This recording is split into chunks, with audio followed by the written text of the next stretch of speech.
শ্রীরামকৃষ্ণের সাংগঠনিক কুশলতা। কাশীপুর উদ্যানবাটির ঘটনাবলীর মধ্যে শ্রীরামকৃষ্ণের ঐতিহাসিক মিশনটির সংক্ষিপ্ত রূপ সুস্পষ্ট হয়ে উঠেছিল।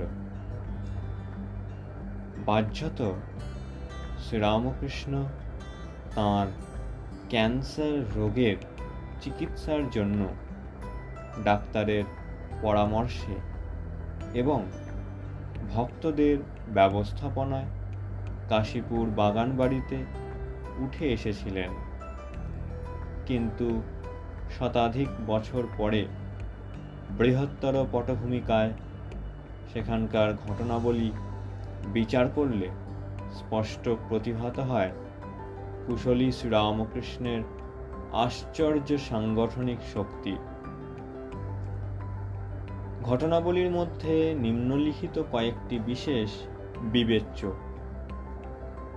প্রথম, আলোচ্যকালের মধ্যে শ্রীরামকৃষ্ণ তাঁর স্বরূপ পরিচয় উদ্ঘাটিত করেছিলেন, হাটে হাঁড়ি ভেঙে দিয়ে আত্মপ্রকাশ করেছিলেন, সকলকে অভয় দান করেছিলেন। এই কালে ভাবমুখ আশ্রয় করে তিনি দিব্যভাবে মাতোহারা হয়ে থাকতেন, উপস্থিত সকলকে ভগবৎভাবে মাতিয়ে রাখতেন।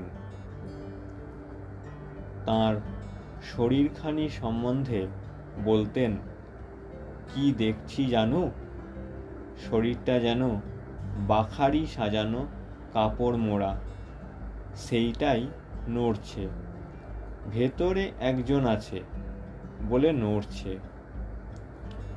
তাঁর মুখের কথা ও আচরণ অনুধাবন করলে চোখে পড়ে সমান্তরালভাবে প্রবাহিত দুটি ধারা। একটি ধারা ভক্তের ভূমিকায় শ্রীরামকৃষ্ণ, অপরটি স্বয়ং ভগবানের ভূমিকায় তিনি। এ কালেই তিনি বারংবার ইঙ্গিত করেছিলেন যে তাঁর দেহ মন আশ্রয় করে জগৎ জননী নতুন যুগধর্ম প্রবর্তনের চেষ্টা করছেন। দ্বিতীয়, শ্রীরামকৃষ্ণের নিকট যারা যাতায়াত করতেন তাঁরা এই কালে অন্তরঙ্গ ও বহিরঙ্গ এই দুইটি গোষ্ঠীতে চিহ্নিত হয়েছিলেন। অন্তরঙ্গ ও বহিরঙ্গ যেমন নাট মন্দিরের ভিতরের থাম ও বাহিরের থাম। যারা কখনো কখনো বাগানবাড়িতে এসে অসুস্থ শ্রীরামকৃষ্ণের একটু খোঁজ খবর নিতেন তারা বহিরঙ্গ, আর তাঁর ভাষায় যারা সংসার ছেড়ে এখানে আছে তারা অন্তরঙ্গ। অন্তরঙ্গদের সাধন ভজন প্রসঙ্গে শ্রীরামকৃষ্ণ বলতেন, ভক্ত এখানে যারা আসে দুই থাক, এক থাক বলছে আমায় উদ্ধার করো হে ঈশ্বর, আর এক থাক তারা অন্তরঙ্গ, তারা ও কথা বলে না।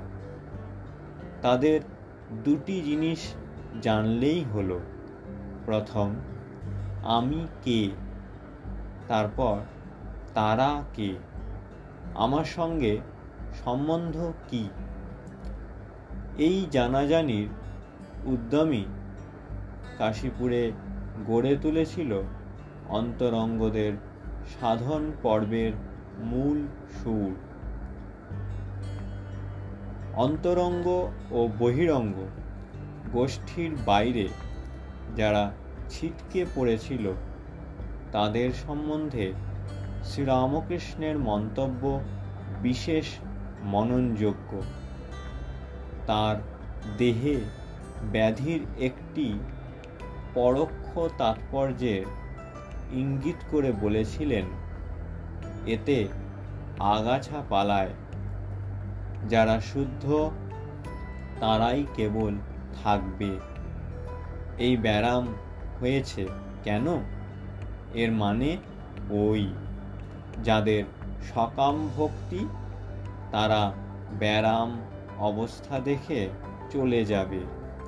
এভাবে আপনা থেকেই প্রাথমিক বাছাই হয়ে যাবার পর শ্রীরামকৃষ্ণ তাঁর অন্তরঙ্গ ভক্তদের প্রশিক্ষণের প্রতি বিশেষ দৃষ্টি দিয়েছিলেন। তৃতীয়, তাঁর অন্তরঙ্গদের মধ্য থেকে শ্রীরামকৃষ্ণ বেছে নিয়েছিলেন আশিষ্ট, দৃঢ়, বলিষ্ঠ কয়েকটি তাজা প্রাণকে। তাঁদের প্রত্যেকের জীবন অঙ্গনে তিনি রোপণ করেছিলেন বিশুদ্ধ ত্যাগব্রতের বীজ। তিনি তাঁদের সযত্নে সাহায্য করেছিলেন বীজ থেকে অঙ্কুরোদ্গম করতে। তাঁর প্রশিক্ষণের বৈশিষ্ট্য প্রসঙ্গে অন্যতম ত্যাগব্রতধারী শরৎ অর্থাৎ পরবর্তীকালে স্বামী শারদানন্দজি মহারাজ লিখেছেন, সে যেভাবের ভাবুক তাহার মনে তখন সেই ভাব প্রবল হইয়া অন্য সকল ভাবকে কিছুক্ষণের জন্য প্রচ্ছন্ন করিয়া ফেলিত এবং উক্ত ভাবে সিদ্ধি লাভ করিবার দিকে ওই ব্যক্তি কত দূর যাইয়া আর অগ্রসর হইতে পারিতেছে না তাহা দিব্যচক্ষে দেখিতে পাইয়া তিনি তাহার পথের বাধা সকল সরাইয়া তাহাকে উচ্চতর ভাবভূমিতে আরূঢ় করাইতেন।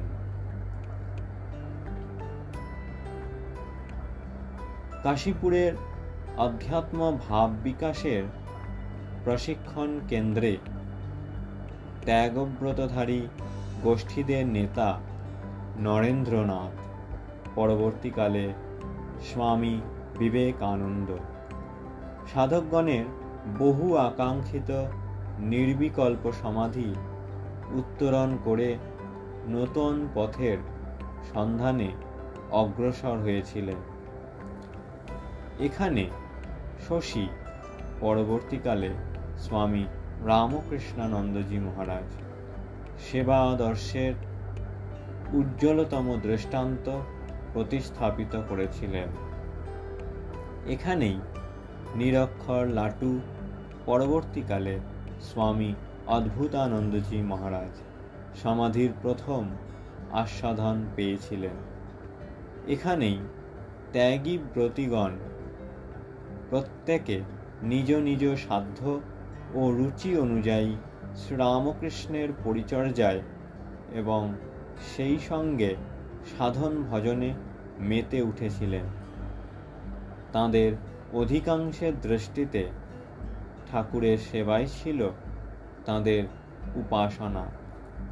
অবসর সময়ে শাস্ত্র বিচারে মেতে উঠতেন এই তপস্বীগণ। পরিণামে কাশীপুর সাধনক্ষেত্র পুরাণ কথিত নৈমিষারণ্য অরণ্যে পরিণত হইয়াছিল। বঙ্গদেশে ত্যাগাদর্শের উদ্ভাস ও সন্ন্যাসী সংঘের গোড়াপত্তন এখানেই হয়েছিল। এ প্রসঙ্গে পাদটিকা স্বামী বিবেকানন্দের 26/5/1890 তারিখে লেখা চিঠির একাংশ যথেষ্টই উল্লেখযোগ্য। বঙ্গভূমির অবস্থা বড়ই শোচনীয়।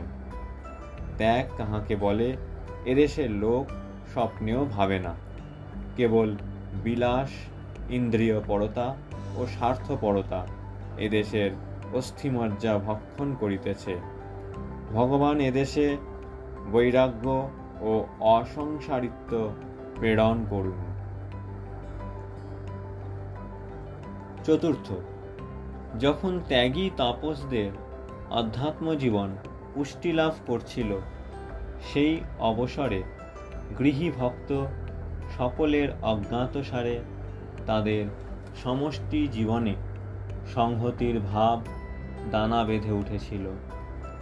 অন্যতম তাপস পরবর্তীকালে লিখেছিলেন, একদিকে ঠাকুরের শুদ্ধ নিঃস্বার্থ ভালোবাসার প্রবল আকর্ষণ, অন্যদিকে নরেন্দ্রনাথের অপূর্ব সখ্য ভাব ও উন্নত সঙ্গ একত্র মিলিত হইয়া তাহাদিগকে ললিত কর্কশ এমন এক মধুর বন্ধনে আবদ্ধ করিল যে এক পরিবার মধ্যগত ব্যক্তি সকল অপেক্ষাও তাহারা পরস্পরকে আপনার বলিয়া সত্য সত্যই জ্ঞান করিতে লাগিল। একই ভাবের সমর্থন দেখতে পাওয়া যায় প্রত্যক্ষদর্শী মহেন্দ্রনাথ দত্তের রচনায়। তিনি লিখেছেন, ভগবান যে সকল ভালোবাসার মূর্তি, এইটি সকলে অনুভব করিতে পারিত। ভালোবাসার জন্যেই ভালোবাসা। প্রত্যেক ব্যক্তি যেন ভালোবাসায় মাখানো রহিয়াছে। পরমহংস মশাই ছিলেন ভালোবাসার কেন্দ্রে এবং প্রত্যেকেই যেন ভালোবাসার এই কেন্দ্র হইতে বিচ্ছুরিত এক একটি বিন্দু বা জীবন্ত সচল ভালোবাসার মূর্তি হয়েছিল। এভাবেই গুরু শ্রীরামকৃষ্ণের উপস্থিতিতেই ভবিষ্যতের এক শক্তিশালী সন্ন্যাসী সংঘের সূচনা এখানেই হয়েছিল। এভাবেই গড়ে উঠেছিল সম্ভাবনাপূর্ণ রামকৃষ্ণ ভাব আন্দোলনের ভর কেন্দ্র। এর মধ্যে ছিলেন ভগবত চরণে সমর্পিত প্রাণ 16-17 জন তাপস। এমন সহজ স্বাভাবিকভাবে নিটোল একটি গোষ্ঠী গড়ে উঠেছিল অটুট সংহতি শক্তিতে দৃঢ়ভাবে সম্বন্ধ হয়েছিল যে ইতিহাস সে দৃষ্টান্ত নেহাতি বিরল। এই প্রসঙ্গে লক্ষ্য করবার মতো 3টি বিষয় হচ্ছে: ক, ত্যাগী ভক্তদের সংঘ গড়ে তুলবার মুখে শ্রীরামকৃষ্ণ তাঁদের 11 জনকে গেরুয়া বস্ত্র দান করেছিলেন। তিনি তাপসদের মাধুকরী ভিক্ষা করবার জন্য ঘরে ঘরে পাঠিয়েছিলেন। তাঁদের উৎসাহিত করবার জন্য তিনি নিজে পবিত্র ভিক্ষান্ন মণ্ড করে খেয়েছিলেন। এই ত্যাগী তাপসগণের সঙ্গে শ্রীরামকৃষ্ণের সম্পর্ক এমন একটি স্তরে উন্নীত হয়েছিল যে 1 জানুয়ারিতে শ্রীরামকৃষ্ণের বহু বিস্তৃত কল্পতরু হওয়ার ঘটনায় গৃহী ভক্তগণ যখন তাঁর নিকট নিজ নিজ বাঞ্ছিত বস্তু প্রার্থনা করিতেছিলেন, ত্যাগী ব্রতীগণের কেউই তাতে অংশগ্রহণ করেননি, কারণ তাঁরা জানতেন ঠাকুর তো তাঁদের একান্ত আপনার। যখন যা প্রয়োজন তিনি নিজেই তা দান করবেন। এ প্রসঙ্গে 11 জন তরুণ তাপসগণ হচ্ছেন যথা নরেন্দ্র, রাখাল, বাবুরাম, নিরঞ্জন, যোগীন্দ্র, তারক, শরৎ, শশী, কালী, লাটু ও বুড়ো গোপাল। খ, আলোচ্য সংহতির মূলে ছিল ভালোবাসা, নিঃস্বার্থ ভালোবাসা, যা দিয়ে তিনি অন্তরঙ্গ ত্যাগব্রতীদের অনুপ্রাণিত করেছিলেন। এই ভাবধারার পুষ্টি সাধনের জন্য সংঘের অঙ্গদের অজ্ঞাতসারে তিনি দায়িত্ব তুলে দিয়ে গিয়েছিলেন সারদা দেবীর ওপর। এবং সর্বশেষ গ, শ্রীরামকৃষ্ণের মুখে শুনে এবং তাদের কারো কারো ব্যক্তিগত অভিজ্ঞতার আলোকে তাপসগণের ধারণা হয়েছিল যে শ্রী মা সারদা দেবী শুধুমাত্র গুরুপত্নী নন, তিনি ঈশাবতার শ্রীরামকৃষ্ণের শক্তি, তিনি শ্রীরামকৃষ্ণের জীবন মিশনের সহায়িকা। পঞ্চম, শ্রীরামকৃষ্ণ সংসার ত্যাগী যুবকদের সংঘবদ্ধ করেছিলেন নরেন্দ্রনাথকে সামনে রেখে। শ্রীরামকৃষ্ণের এক দিব্য দর্শনের সূত্র ধরে জানা যায় যে তাঁর সাদর আহ্বানে সাড়া দিয়ে সপ্তর্ষির একজন নরেন্দ্র রূপে আবির্ভূত হয়েছিলেন। শ্রীরামকৃষ্ণের দৃষ্টিতে ভক্তদের মধ্যে নরেন্দ্র ছিলেন সর্বোত্তম। তিনি বলতেন, আমার নরেন্দ্রের ভিতর এতটুকু মেকি নেই, বাজিয়ে দেখো, টং টং করছে। সেই নরেন্দ্রনাথকে তিনি মনের মতো করে গড়ে তুললেন। তারপর 11 ফেব্রুয়ারি শনিবার সন্ধ্যাবেলায় এক টুকরো কাগজে ছবি আঁকলেন এবং সে সঙ্গে লিখে দিলেন, জয় রাধে প্রেমময়ী নরেন শিক্ষে দিবে, যখন ঘরে বাইরে হাঁক দিবে, জয় রাধে। তিনি নরেন্দ্রনাথের হাতে তুলে দিলেন সেই লেখা। নরেন্দ্রনাথ প্রতিবাদ করেন, আমি ওসব পারব না। শ্রীরামকৃষ্ণ শান্তভাবে দৃঢ় কণ্ঠে বলেন, তোর হার করবে। শুধুমাত্র আদেশ দিয়েই তিনি ক্ষান্ত হলেন না, তিনি ওই আদেশ পালনের জন্য নরেন্দ্রনাথকে শক্তি সম্পন্ন হয়ে উঠতে সাহায্য করলেন। কয়েক মাসের মধ্যে সাধন ভজনে উন্মত্ত প্রায় নরেন্দ্রনাথ নির্বিকল্প সমাধিসুখ আস্বাদন করে ধন্য হলেন। এই দুর্লভ অভিজ্ঞতা তিনি লাভ করেছিলেন মে মাসের এক সন্ধ্যায়। শ্রীরামকৃষ্ণ তাকে আশীর্বাদ করে বলেন, কেমন মা, তো আজ তোকে সব দেখিয়ে দিলেন, চাবি কিন্তু আমার হাতে রইল। এখন তোকে কাজ করতে হবে, যখন আমার কাজ শেষ হবে তখন আবার চাবি খুলব। নরেন্দ্রনাথ এভাবে পারিবারিক বন্ধন ছেদন করে বিমুক্তির সহায়ক ত্যাগী সংঘের বন্ধনে আবদ্ধ হলেন। শ্রীরামকৃষ্ণ তাঁর মহাসমাধির কয়েকদিন পূর্বে অলৌকিক উপায়ে নরেন্দ্রনাথের মধ্যে শক্তি সঞ্চার করে দিয়ে বললেন, আজ যথাসর্বস্ব তোকে দিয়ে ফকির হলুম, তুই এই শক্তিতে জগতের কাজ করবি। একান্তে নরেন্দ্রনাথকে ডেকে সংগঠনের নানা উপদেশ দিলেন। তাকে বুঝিয়ে বললেন, দেখ নরেন, তোর হাতে এদের সকলকে দিয়ে যাচ্ছি, কারণ তুই সবচেয়ে বুদ্ধিমান ও শক্তিশালী। এদের খুব ভালোবাসবি, আর ঘরে ফিরে না গিয়ে সবাই যাতে এক স্থানে খুব সাধন ভজনে মন দেয় তার ব্যবস্থা করবি। এভাবেই এই কাশীপুর পর্বেই নরেন্দ্রনাথ ত্যাগী ভক্তমণ্ডলীর নেতার ভূমিকায় সংস্থাপিত হয়েছিলেন। ষষ্ঠ, শ্যামপুকুরে থাকাকালীন কালীপূজার সন্ধ্যায় ত্যাগী ও গৃহী ভক্তগণ শ্রীরামকৃষ্ণের বপুতে আবির্ভূত বরাভয়দায়িনী জগন্মাতার পূজা করে ধন্য হয়েছিলেন। কিন্তু কাশীপুর অধ্যায়ে 1 জানুয়ারির দিন গৃহী ভক্তগণের অধিকাংশই পরম আকাঙ্ক্ষিত ভগবৎ কৃপা লাভ করে কৃতকৃতার্থ হয়েছিলেন।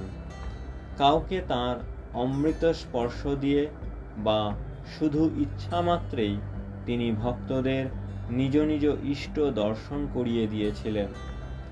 সর্বোপরি তিনি নিজের স্বরূপের আভাস দিয়ে তাঁদের প্রত্যেককে চিরকালের জন্য অভয় দান করেছিলেন।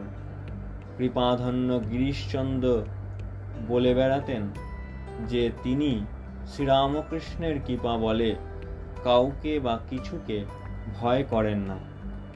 গৃহী ভক্তগণ শ্রীরামকৃষ্ণের নির্দেশিত গৃহস্থ সন্ন্যাসীর আদর্শ নিজ নিজ জীবনে বিকশিত করেছিলেন। তাঁদের সমবেত চর্যায় ত্যাগ ও সংযমের ওপর প্রতিষ্ঠিত ভারতীয় গৃহীর আদর্শ সমাজে পুনরায় সংস্থাপিত হয়েছিল। সপ্তম, কাশীপুর বাগানবাড়ির খরচপত্র বহন করতেন গৃহী ভক্তগণ। হিসাবে তদারকি করতেন রামচন্দ্র দত্ত, দানা কালী প্রমুখ কয়েকজন। একবার সামান্য একটি ঘটনাকে কেন্দ্র করে গৃহী ও ত্যাগীদের মধ্যে বড় রকমের ভুল বোঝাবুঝি হয়। প্রত্যক্ষদর্শী অক্ষয় কুমার সেন অর্থাৎ পরবর্তীকালে শ্রী শ্রী রামকৃষ্ণ পুথিকার মন্তব্য করেছেন, গৃহী ও সন্ন্যাসীতে দুইয়ে সমান আদর, মধ্যে বাঁধাইয়া দ্বন্দ্ব করিলা রগর। এই দ্বন্দ্ব ভবিষ্যতে প্রচারে পষ্টায়, প্রভুর মতন চক্রী ত্রিভুবনে নাই। একবার ঠাকুরের ইচ্ছা জানতে পেরে মহেন্দ্র মাস্টার কয়েকানা পয়সা দিয়েছিলেন। তরুণ সেবকরা তা দিয়ে পাঁঠার মাংস কিনে রেঁধে খেয়ে আনন্দ করেছিলেন। মুরুব্বি গৃহী ভক্তদের সন্দেহ হয় তরুণ সেবকগণ তাঁদের কষ্টের অর্থের অপব্যয় করছে। গৃহী ও ত্যাগীদের মধ্যে বাদ বিতণ্ডা লেগে যায়। তাঁদের সম্পর্ক বিচ্ছেদ হওয়ার উপক্রম হয়। শ্রীরামকৃষ্ণ ত্যাগীদের সমর্থন করেন। গৃহীদের জন্য ঠাকুরের দর্শন বন্ধ হয়ে যায়, কিন্তু তিনি কয়েকদিন পর তাদের মনোমালিন্য মিটমাট করে দেন। এরপর থেকে শ্রীরামকৃষ্ণ ভাব আন্দোলন পক্ষীর দুই পক্ষ, ত্যাগী ও গৃহী, তারা প্রত্যেকে নিজ নিজ ভাব আদর্শ আশ্রয় করে পরস্পরের মধ্যে সম্প্রীতি বজায় রাখতে শেখেন। স্বামীজির ভাষায় তাদের সম্পর্কের মধ্যে গড়ে উঠেছিল রেসপেক্টেবল ডিস্ট্যান্স। এ ধরনের দৃষ্টিভঙ্গি শ্রীরামকৃষ্ণের নির্দেশ বলে সংঘ জীবনে গৃহীত হয়েছে।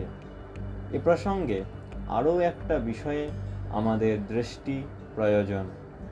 প্রাচীন ভারতীয় সংস্কৃতিতে গৃহস্থাশ্রম চারটি আশ্রমের মধ্যে জ্যেষ্ঠ আশ্রম বলে সমাদৃত হয়েছিল।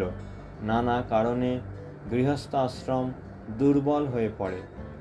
গৃহীগণ, বিশেষত যাঁরা ধর্মপিপাসু, তাদের অধিকাংশই নিজেদের দুর্বল, অসহায়, আশা ভরসাহীন মনে করেন। এদের সাহায্যে করার জন্য গৃহস্থদের জীবন সুস্থ সবল করে তোলবার জন্য শ্রীরামকৃষ্ণ বিশেষ চেষ্টা করেন। আলোচ্যকালে ত্যাগী ভক্তদের প্রশিক্ষণের জন্য বেশি সময় ব্যয় করেছিলেন বটে, কিন্তু ইতঃপূর্বে অনেক সময় দিয়েছিলেন প্রচলিত গার্হস্থ্য জীবন সংস্কারের জন্য। অষ্টম, 70-এর দশকের মধ্যভাগ থেকে শ্রীরামকৃষ্ণ একটি নতুন ভূমিকায় অবতীর্ণ হয়েছিলেন।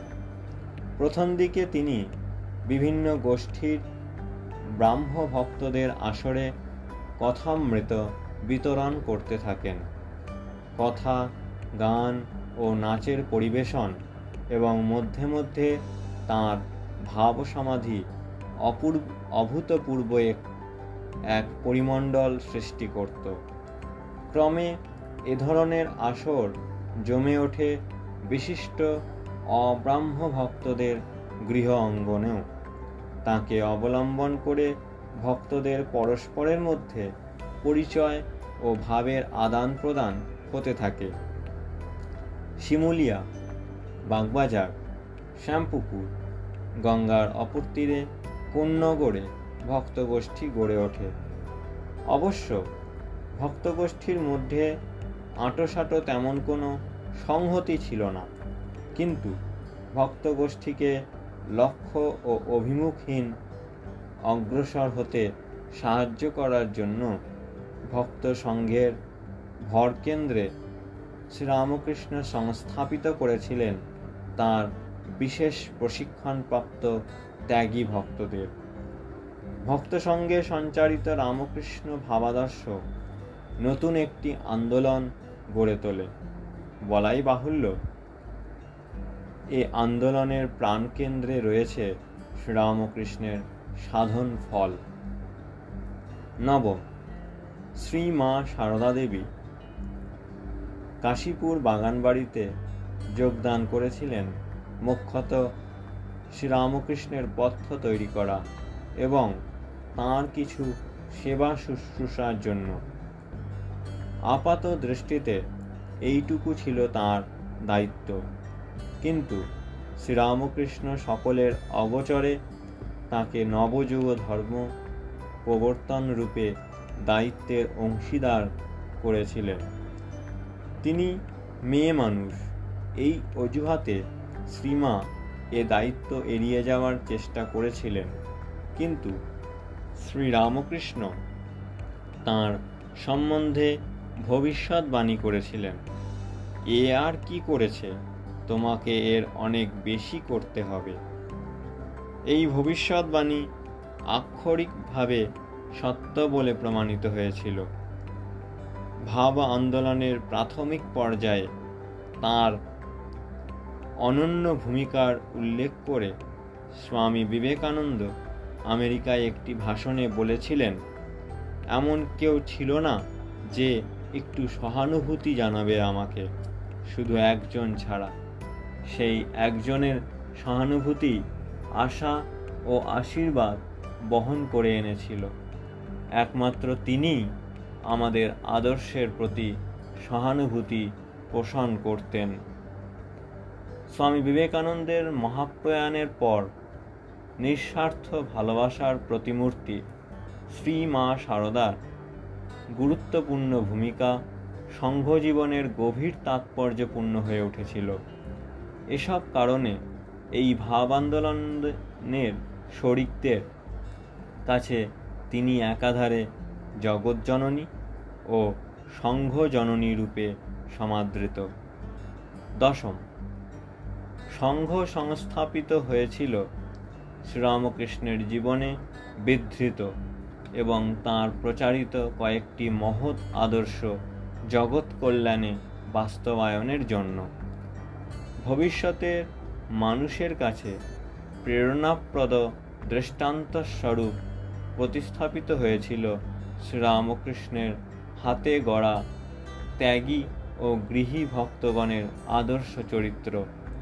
স্বামী বিবেকানন্দের দৃষ্টিকোণ থেকে স্মরণ করা যেতে পারে যে সংঘের অঙ্গদের আদর্শানুগ জীবনমানের ওপরে নির্ভর করছে সংঘের ভবিষ্যৎ এবং তাঁর সমাজে কল্যাণ করবার শক্তি।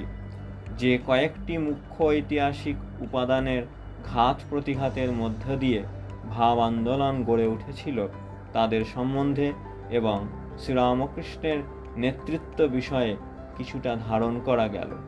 এ সমস্ত চিন্তা ভাবনার সাক্ষাৎ অবিলম্ব ফসল কাশীপুর উদ্যানবাটিতে সাময়িকভাবে সংগঠিত যে প্রথম মঠ, তার সঙ্গে আমাদের পরিচয় হওয়া প্রয়োজন। ওম শান্তি শান্তি শান্তি। হরি ওম তৎসৎ। শ্রীরামকৃষ্ণার্পণমস্তু।